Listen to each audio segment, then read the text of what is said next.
العالمين الذي هدانا لهذا وما كنا لنهتدي لولا أن هدانا الله أشهد أن لا إله إلا الله وحده لا شريك له وأشهد أن سيدنا ونبينا محمدا عبده ورسوله لا نبي ولا رسول بعده اللهم صل وسلم وبارك على سيدنا محمد بن عبد الله وعلى آله وأصحابه ومن تبعه ووالاه سبحانك لا علم لنا إلا ما علمتنا إنك أنت العليم الحكيم قال الله سبحانه وتعالى في محكم كتابه أعوذ بالله من الشيطان الرجيم بسم الله الرحمن الرحيم ما أصاب من مصيبة في الأرض ولا في أنفسكم إلا في كتاب من قبل أن نبرأها إن ذلك على الله يسير لكي لا تأسوا على ما فاتكم ولا تفرحوا بما آتاكم والله لا يحب كل مختال فخور صدق الله العظيم وقال النبي صلى الله عليه وسلم أكثر الذكرى من هذه اللذات أي الموت وصدق رسوله. Yang kami hormati para alimul ulama, para asatidz, para sesepuh, para tokoh masyarakat setempat, pejabat pemerintahan RT dan LW, TNI dan Polri, semua para tamu undangan, yang tua-tua tak disebut gelarnya, yang muda-muda pun tak disebut namanya. InsyaAllah kita semua senantiasa berada di dalam perlindungan Allah Subhanahu wa Ta'ala. Terkhusus kepada keluarga besar sahibil hajat, sahibil musibah, almarhumah Ibunda Haja Nursidah binti Ismail. Dalam kesempatan malam ini, marilah kita senantiasa memuji syukur kehadirat Allah Subhanahu wa Ta'ala yang dengan kudrah dan iradah najwa kita kembali dipertemukan pada malam hari ini dalam rangka memenuhi undangan mengingat, mengenang sekaligus mendoakan almarhumah Ibunda Haja Nursidah binti Ismail yang lebih kurang 40 hari yang lalu telah mendahulukan kita. Mudah-mudahan dengan wasilah para amalan kita malam hari ini, almarhumah ini diampuni oleh Allah Ta'ala seluruh dosa-dosanya, dimaafkan segala kesalahannya, dilipat gandakan amal kebaikannya, dilapangkan kuburnya, keluarga yang ditinggal diberikan ketabahan dan kesabaran. Amin ya rabbal alamin. Berselawat atas baginda Nabi Muhammad dengan ucapan Allahumma salli ala Sayyidina Muhammad wa ala ali Sayyidina Muhammad. Bapak Ibu hadirin dan hadirat sekalian, yang namanya kehidupan itu datang silih berganti. Ada yang datang dan ada yang pergi. Kalau kita nengok foto-foto dulu, foto-foto wong tua kita berbaris, keluarga kumpul, mulai sikok-sikok berkurang. Itu akan terjadi juga pada generasi berikutnya yang akan datang. Kita nyengok yang sudah meninggal hilang. Mak itu juga kaget, uang setelah kita dia nyengok juga foto kita. Itulah yang kami sebutkan bahwasanya Allah Subhanahu wa Ta'ala berfirman di dalam Al-Quran. Apa kata Allah Ta'ala? Subhanalladzi khalaqal azwaja kullaha mimma tumbitul ard wa min anfusihim wa mimma la ya'lamun. Maha suci Allah yang telah menciptakan makhluknya berpasang-pasangan, dari diri kalian berpasang-pasangan, dan dari barang yang tidak kalian ketahui berpasang-pasangan. Di bumi pun berpasang-pasangan. Itulah, ada kaya, ada miskin, ada laki-laki, ada perempuan, ada kehidupan dan juga ada kematian. Ayat yang kami kutip di atas tadi di dalam surah Al-Hadid, Bapak Ibu sekalian, di situ kata Allah, ma asaba min musibatin fil ard, tidaklah musibah itu yang terjadi, yang menimpa di bumi, wala fi anfusikum, dan tidak pula yang menimpa di diri kalian, illa fi kitabim min qabli an nabra'aha, kecuali sudah kutuliskan di lauhim mahfuz, telah kutakdirkan, telah kutetapkan. Dzalika 'alallahi yasir, yang demikian mudah bagi Allah. Ini poinnya. Likai la ta'saw 'ala ma fatakum wa la tafrahu bima atakum. Likai la ta'saw 'ala ma fatakum. Apa kata Allah Ta'ala? Ibu-ibu mohon, kami lagi ceramah, tolong dengar dulu, jangan melok ceramah juga. Ya. Tolong hormati, kalau memang tidak galak dengar berhenti gitu. Ya. Dikaila ta'saw 'ala ma fatakum, janganlah kamu sedih jika barang musibah menimpa diri kamu. Janganlah kamu sedih jika apa yang menimpa diri kamu hilang dan pergi darimu. Wala tafrahu bima atakum, dan janganlah kamu sombong, kamu bangga jika kamu diberikan kelebihan. Itu semua adalah ujian, cobaan. Yang namanya hidup itu takdir, yang ada akan tiada. Yang hidup akan mati, yang bersatu akan berpisah. Suatu saat pasti, cepat atau lambat, suka atau tidak suka, terima atau tidak terima, entah cepat, entah lambat, entah sehat, entah sakit, kalau sudah waktunya datang, maka dia akan terjadi. Inilah kita dianjurkan untuk belajar ketergantungan hanya kepada Allah Subhanahu wa Ta'ala. Bukan tidak boleh kita bergantung dengan laki, bukan tidak boleh laki bergantung dengan bini, bukan tidak boleh bergantung sama wong tua. Kita dianjurkan di sini oleh dalam syariat Allahus Samad. Allah lah tempat kita bergantung. Kalau kita bergantung kepada kursi, selagi kursi itu dia masih sanggup menompang kekuatan kita, menompang badan kita, maka selama itu juga kursi pacak nampung kita. Tapi tidak selamanya kursi pacak nampung kita, Pak. Kursi itu ada masanya. Mak itu juga pangkat jabatan. Dalam kehidupan ini apa sih yang nak kita sombongkan? Pangkat yang paling tinggi adalah pangkat titel. Pangkat yang paling tinggi pensiun. Titel yang paling puncak almarhum.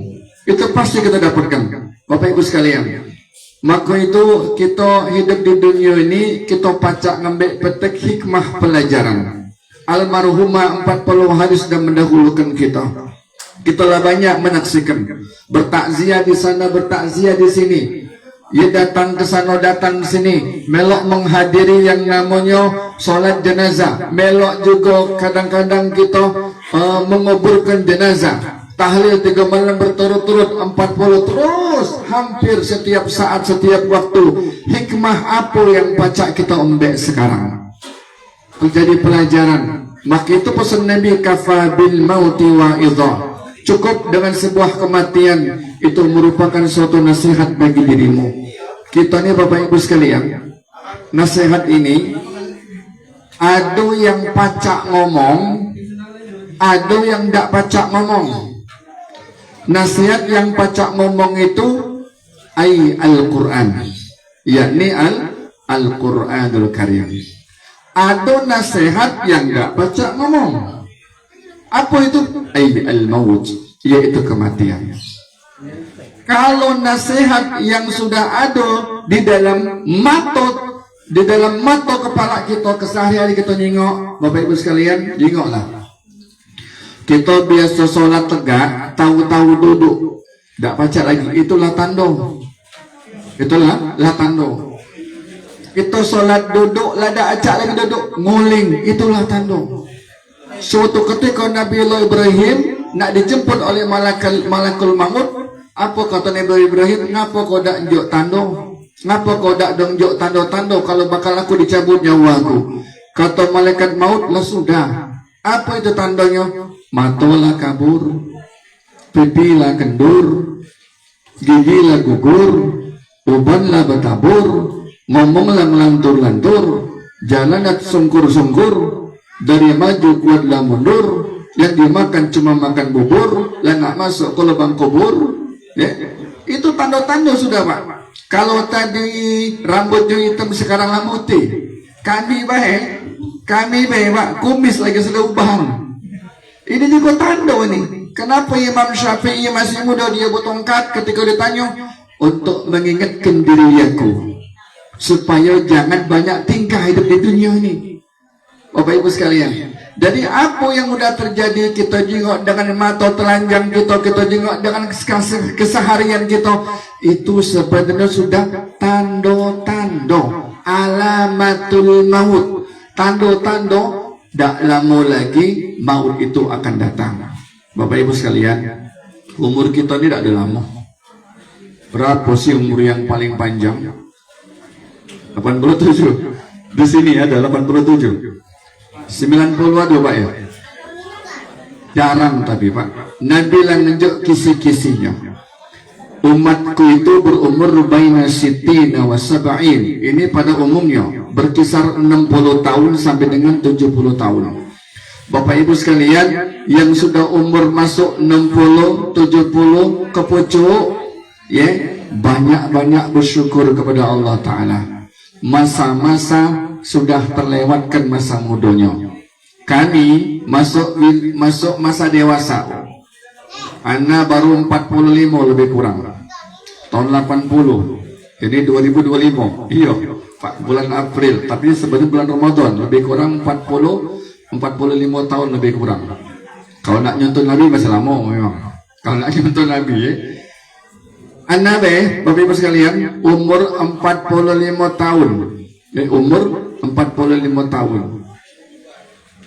Kalau dibanding sama Nabi Muhammad, umurnya 62 tahun 11 bulan 33 hari. Jatah hidupnya masih lama. Kalau nak nyontoh Nabi. Kami yang muda ini belum pasti pacak merasakan nikmat tua apa tidak. Dan bapak-bapak, ibu-ibu yang sudah melampaui umur itu 60 tahun ke pucuk, lah sudah merasakan nikmatnya masa dewasa seperti kami. Ya, masa dewasa seperti kami, 45 tahun ke pucuk itu masuk usia matang. Kenapa Nabi diutus umur 40 tahun? Supaya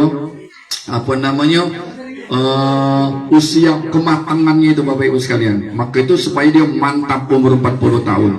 Tapi kami yang umur 40, 30, 40 tahun ini belum pacak memastikan umur kami sampai apa tidak. Maka itu Bapak Ibu sekalian yang sudah sampai umurnya, banyak-banyak bersyukur kepada Allah Ta'ala karena sudah merasakan bagaimana nikmatnya umur muda. Nah, di sini nak kami sampaikan, kalau nak nyentuh umat terdahulu panjang-panjang 950 tahun, 930 tahun, 175 tahun, 800 tahun, berapa panjang. Kita ini umurnya pendek-pendek. Maka itu Bapak Ibu sekalian, yuk mari kita sama-sama berbenah diri. Kematian ini misterius problem. Jangan pernah memastikan kalau yang sakit bakal mati duluan. Kadang-kadang yang sehat punah duluan. Jangan pernah mengklaim, memastikan kalau yang tua bakal mati duluan. Kadang-kadang yang muda laju duluan. Mysterious problem. Kalau kita dengar pengumuman Inna lillahi wa inna ilaihi raji'un, telah berpulang ke rahmatullah. Siapa? Si Fulan. Berapa umurnya? 80 tahun. Wajar, memang sepulan sakit lama. Itu Pak. Tapi kalau kita dengar telah meninggal dunia, nama si Fulan bin si Fulan, umur 25 tahun. Ya Allah Pak, 25 tahun. Apa reaksi kita? Ya Allah, masih muda. Anak berapa kali ngasih ceramah takziah. Ada yang habis di wisuda kuliah meninggal.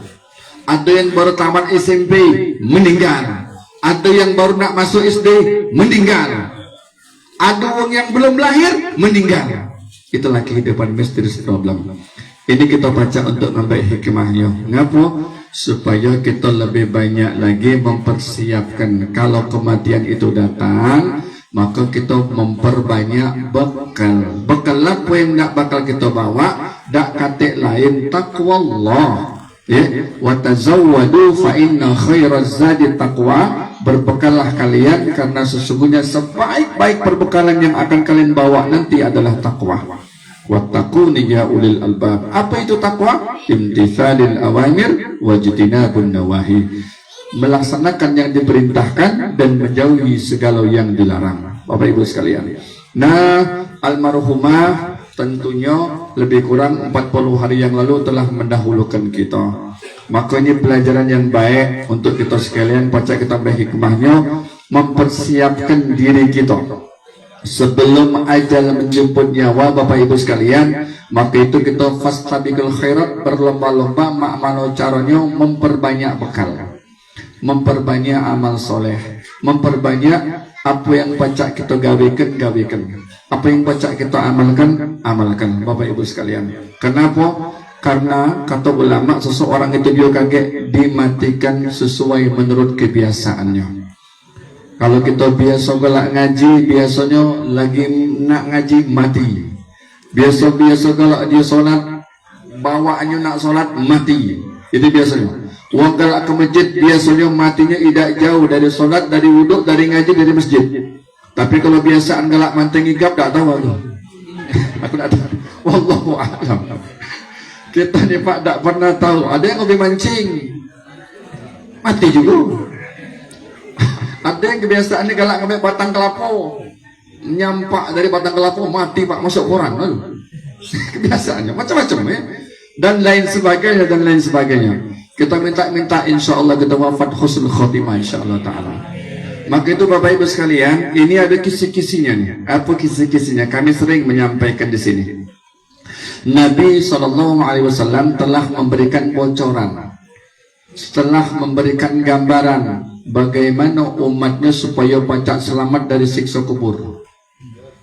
Kalau Bapak Ibu kepengen selamat dari siksa kubur, Nabi sudah menunjukkan bagaimana caranya seseorang itu supaya dia selamat dari siksa kubur. Bahkan Nabi dalam hadis lain menyatakan, aku menginginkan setiap umatku dia hafal ini surah. Tak tahu kalau kan? Wahiyya tabarakalladzi biyadihil mulku wa huwa ala kulli syai'in qadir. Yang tak baca ngaji, belajar ngaji. Salah satu wong kena siksa dalam kubur berdepak-berdepuk, wong yang tak baca ngaji. Maka itu belajar ngaji. Jangan sampai kita tak baca ngaji mengorbankan anak kita juga tak baca ngaji. Kita berusaha mumpung masih hidup ini, walaupun alif-alifan, alif di atas alif bawah, yang penting ngaji. Jangan tak ngaji Bapak Ibu sekalian. Apalagi kalau dia baca ngaji dan dia mendawamkan surah Al-Mulk. Ini surah ini spesial penyelamat siksa di dalam kubur. 30 ayat di juz pangkal nomor 29. Apa kata Nabi? Man qara'a tabarakalladzi biyadihil mulku wa huwa ala kulli syai'in qadir fi kulli lailatin. Siapa wong yang membaca surah Al-Mulk pada tiap-tiap malam, bisa dibaca, bisa dihafal. Kalau hafal lebih bagus, keterangannya ada dua versinya. Ada hafadha menghafal, ada qara'a membaca. Kalau Quran nyengok kepean dulu baru dibaca. Kalau hafadha dia hafal, meskipun tidak nyengok kepean tetap dia baca. Di pucuk pesawat pacak dia baca. Di pucuk mobil nyetir dia pacak baca. Di pucuk motor pacak dia baca. Ketika dia berkendara, aktivitas olahraga dan lain sebagainya pacak dia baca. Bapak Ibu sekalian, dibaca tiap malam. Apa manfaat faedahnya, keutamaannya? Hiyal madiyah. Surah itulah nanti yang akan menjadi pelindung, akan menjadi tameng, akan menjadi perisai. Hiyal tunjiyahu min adzabil qabr. Dan surah itulah nanti yang akan menjadi satu-satunya penyelamat dari siksa di dalam kubur. Kita di penjara rami, Pak. Kita di alam dunia ini masih rami. Tapi ketika dikubur, bebean, siapa rewan kita? Bahkan Sayyidina Abu Bakar baik, aku tak takut ketika di padang mahsyar dikumpul manusia dari Nabi Adam, umat Nabi Adam sampai umat Nabi Muhammad, aku tak takut, tak khawatir. Ngapo? Rami manusia. Tapi ketika dikubur, aku khawatir, aku dewean, siapa rewan aku? Maka itu Nabi menginginkan setiap umatnya kalau pacak jadi darah daging di surah ini. Kalau Yasin 83 ayat kita baca apal, jangan sampai surah ini tidak baca kita apal. Kalau kepengen selamat dari siksa kubur, tapi nak semayang juga, tidak pernah sedang tidak ada semayang kena kebuk juga masih. Nak sholat 5 waktu tentunya ya. Salat 5 waktu, jalankan yang perintah, jauhi larangan, di dalam baca ini surah. Ya, baca ini surah ini tidak akan meninggalkan satu detik pun uang yang senantiasa bersahabat membacanya. Hatta yadkhulul jannah, sampai dia dimasukkan ke dalam surga, dia akan mendampingi uang yang senantiasa membacanya. Bapak Ibu sekalian, bapak yang sayang sama bini, ajari bini suruh baca terus. Bini yang sayang sama laki, ajari lagi supaya baca masuk terus. Omong sama laki, aku tak jamin kau baca ngerewang kau dalam kubur. Aku tak baca jamin kau baca nyelamat ke dalam kubur. Mak itu juga bini. Bini, laki, uang tua sayang sama anak, ajari dia apali surah ini. Mak itu juga anak sayang sama uang tua, ajari uang tua. Kalau baca jangan melepaskan ini surah Al-Mulk. Karena inilah satu-satu surah yang baca nolong dia di dalam siksa di dalam kuburnya. Baru satu surah, apalagi 30 juz ada di dalam dadanya. Maka Allah haramkan binatang-binatang yang hina itu menyentuh jasad si almarhum tersebut. Bapak Ibu sekalian, almarhum banyak doanya. Almarhum ini punya cucu banyak 12 tidak salah. Berapa di bukunya? 12 ya? Hah? Lebih? Cucunya 12, anaknya 4. Almarhumah ini kalau angkat tangannya itu cucunya, Rabbighfirli wa liwalidayya. Oh Ustaz, itu kan nenek, sama baik. Rabbighfirli wa liwalidayya warhamhuma kama rabbayani shaghira. Doa yang paling cepat kabul, yang paling cepat Allah terima adalah doa yang ada hubungan nasab, hubungan darah. Itu yang paling cepat Allah terima. Dengan kita ni yang bukan hubungan darah, apa tak terima? Tetap insya Allah Allah terima. Cuman yang jalur lebih cepat itu yang ada hubungan darahnya. Dia ngangkat tangan baik Bapak Ibu sekalian, itu menjadi mahjub, menjadi dinding daripada siksa api neraka. Maka kita beruntunglah yang punya anak, yang punya cucu, kalau pacak dididik dengan benar. Bang saudara pacak didik jadi bandit kalau lah yang kerok ini, sarung tuh dalam kubur. Mudah-mudahanlah almarhumah ini, insya Allah kita doakan dengan wasilah peramalan kita pada malam hari ini. Mudah-mudahan almarhumah ini diampuni oleh Allah seluruh dosa-dosanya, dimaafkan segala kesalahannya, dilapangkan kuburnya, dan keluarga yang ditinggal mudah-mudahan diberikan ketabahan dan kesabaran. Kalau ada masih sedih, ada rasa masih tidak nerima, ada masih rasa berat, kaget buka surah Al-Hadid yang kami baca tadi, ayat nomor 22 dan 23, dihayati, direnungi bahwasanya di ayat itu sudah merupakan ketetapan dari Allah Ta'ala tentang apa yang akan terjadi suatu musibah, apakah termasuk kematian, termasuk di diri kita juga, itu sudah merupakan ketetapan dari Allah Subhanahu wa Ta'ala. Bagaimana kita belajar ikhlas menerima segala takdir dari Allah Subhanahu wa Ta'ala. Mudah-mudahan Allah Subhanahu wa Ta'ala senantiasa menganugerahkan kepada kita sekalian bimbingan taufik dan hidayah serta maunahnya. Dan ini di bulan Syawal, mudah-mudahan Syawal artinya meningkat juga kualitas ibadah kita. Mudah-mudahan Syawal tahun ini lebih baik daripada Syawal yang sebelumnya. InsyaAllah kita akan dipertemukan pada bulan Ramadan di tahun yang akan datang. Lebih dan kurang kami mohon maaf kepada Allah Ta'ala, kami mohon ampun yang setinggi-tingginya. Hadanallahu wa iyyakum ajma'in. Jalan-jalan ke Bukit Sangkal cuma nak pengen makan roti, penceramah yang punya akal dem jajlah dulu berhenti. Wassalamualaikum warahmatullahi wabarakatuh. Astaghfirullahaladzim. A'udzubillahi minasyaitonirrajim. Bismillahirrahmanirrahim. Alhamdulillahi rabbil alamin. Allahumma salli ala ruhi sayyidina Muhammadin fil arwah wa ala jasadihi fil ajsad wa ala qabrihi fil qubur wa ala alihi wa sahbihi wa barik wa sallim.